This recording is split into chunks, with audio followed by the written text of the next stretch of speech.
সুপ্রিয় শিক্ষার্থী, আসসালামু আলাইকুম। আমি তাসমিলুর রহমান, আর্টস এন্ড কমার্স ক্যাম্পাসের পক্ষ থেকে সকলকে জানাই আন্তরিক শুভেচ্ছা ও অভিনন্দন।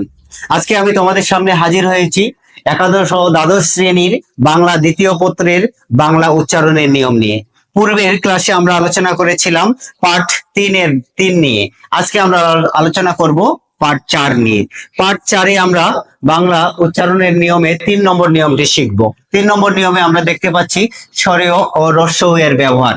স্বরের পরে যদি রস্বউকার থাকে তাহলে আমরা মূলত উচ্চারণগুলো কিভাবে করব। স্বরের পরে যদি রস্বউকার থাকে, যেমন অনু শব্দটিতে স্বরের পরে রস্বউকার রয়েছে, তাহলে স্বরেয়টা কিসে পরিণত হবে? অয়ে পরিণত হবে। এভাবে আমরা স্বরের পরে যদি রস্বউকার থাকে তাহলে উচ্চারণে স্বরের পরিবর্তে ও দিয়ে লিখব। যদি স্বরের পরে রস্বউকার থাকে, তেমনি ভাবে অনুদান শব্দটিতেও স্বরের পরে রস্বউকার রয়েছে, আমরা ও দিয়ে লিখেছি। ও দন্ত নয় হ্রস্ব দয়াকার দন্ত নয় হসন্ত।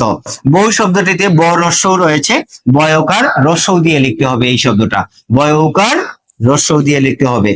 সরু শব্দটির ক্ষেত্রে দন্তেশ্বরের পরে রস্বউকার রয়েছে, আমরা কিভাবে লিখবো? দন্তেশ্বয়কার রয় হ্রস্ব দিয়ে লিখবো। গরু শব্দটির ক্ষেত্রে গ রয় হ্রস্ব গয়কার রয় হ্রস্ব দিয়ে লিখবো। এভাবে আমরা বাংলা উচ্চারণের নিয়মগুলোতে রস্বউকারের ব্যবহার লিখবো। আমরা আরো কিছু শব্দ দেখতে পাচ্ছি, যেমন তরু শব্দটি রয়েছে। তরুর ক্ষেত্রে আমরা লিখবো কিভাবে? যে ত টাকে অকারান্তে পরিণত করব, তয়কার রয় হ্রস্ব তরু। পদু শব্দের ক্ষেত্রে দেখো কয়কার দয় হ্রস্ব দিয়ে লিখবো।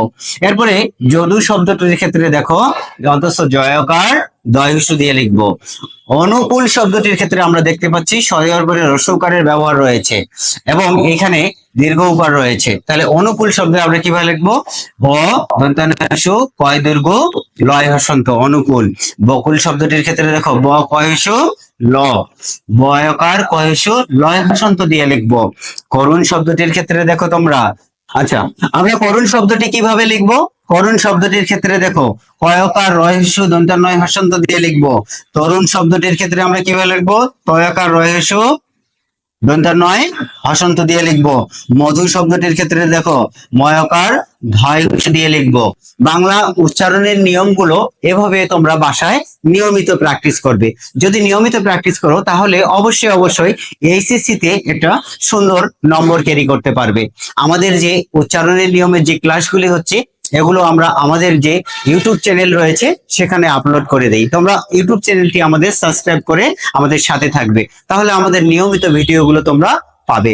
পাশাপাশি আমাদের আর্টস এন্ড কমার্স ক্যাম্পাসের ফেসবুক পেজ রয়েছে, আমার নিজস্ব প্রোফাইল রয়েছে। এই যে আমাদের নিজস্ব প্রোফাইল এবং আর্টস এন্ড কমার্সের ফেসবুক যে পেজগুলো, এগুলোতে তোমরা লাইক এবং ফলো দিয়ে আমাদের সাথে থাকবে, তাহলে নিয়মিত আমাদের এই ক্লাসগুলো তোমরা দেখতে পারবে। ধন্যবাদ তোমাদের সকলকে।